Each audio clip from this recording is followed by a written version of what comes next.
भारत विरुद्ध south Africa final match झाली आणि इंडियाने T20 वर्ल्ड कप जिंकला आणि संपूर्ण भारतात व जगातील सगळ्या इंडियन फॅन्सचं स्वप्न पूर्ण झालं. इंडियाने ही ICC ट्रॉफी 13 वर्षानंतर जिंकली.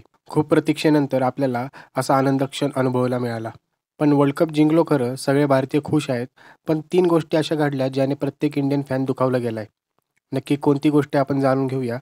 त्यापूर्वी आपल्या चॅनलला सबस्क्राईब व व्हिडिओला लाईक नक्की करा. तर विषय असा आहे की इंडियाने टॉस जिंकला, आपली पहिली बॅटिंग आली. त्यानंतर बघता बघता रोहित शर्मा आऊट झाला आणि क्रिकेट फॅन्सला चांगलाच झटका बसला. त्यानंतर लगेचच रिषभ पंत आऊट झाला. तेव्हा असं वाटलं पुन्हा एकदा आपण फायनलला येऊन हारतोय की काय? पण समोर होता विराट कोहली आणि त्यानंतर विराट आणि अक्षर पटेलने चांगली खेळी केली व बोर्डवर 176चा स्कोअर तयार केला आणि त्यामुळे असं वाटत होतं की मॅच आता आपल्याच हातात आहे. दुसरी इनिंग चालू झाली तेव्हा 2 विकेट्स लवकर गेल्याने तर ठरलंच होतं की मॅच आपणच जिंकणार. पण त्यानंतर साऊथ आफ्रिकेचे खेळाडू क्लासेन डिकॉक मिलर यांनी स्कोअर चांगला जवळ आणला आणि जी मॅच आपण जिंकणार होतो, जेव्हा स्कोअर 30 बॉलमध्ये 30 रन्स करायचे होते, तेव्हा कुठेतरी वाटलं मॅच हातातून गेली. पण मास्टरमाइंड रोहित शर्माने युक्ती लढवून वेळेवर विकेट टेकर बॉलर्सला आणले. हर्षदीप सिंग, बुमराह, हार्दिक पांड्या यांनी क्लासेन मिलर डिकॉक यांची विकेट घेऊन मॅच आपल्याकडे वळवण्यास यशस्वी ठरले आणि शेवटच्या ओव्हरला हार्दिक पांड्या बॉलिंग करत असताना मिलरने पहिल्याच बॉल हवेत मारला.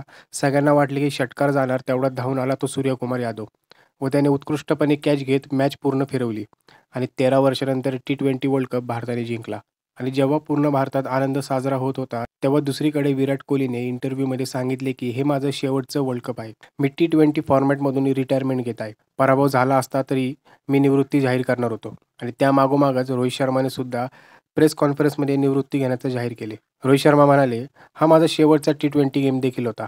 जेव्हा मी हे फॉर्मॅट खेळायला सुरुवात केली तेव्हापासून मला आनंद झाला आहे आणि या फॉर्मॅटला अलविदा म्हणण्याची यापेक्षा चांगली वेळ नाही. मला याचा प्रत्येक क्षण खूप आवडला. या फॉर्मॅटमध्ये खेळून मी माझ्या भारतातील करिअरला सुरुवात केली. मला कप जिंकायचा होता आणि त्या मागोमागच रवींद्र जडेजाने सुद्धा निवृत्ती जाहीर केली. पण विराट कोहली, रोहित शर्मा आणि रवींद्र जडेजा T20 फॉर्मॅटमधून निवृत्ती घेतली आहे. पण ते अजूनही टेस्ट फॉर्मॅट आणि ODIमध्ये खेळणार आहेत. पण तुम्हाला काय वाटतं?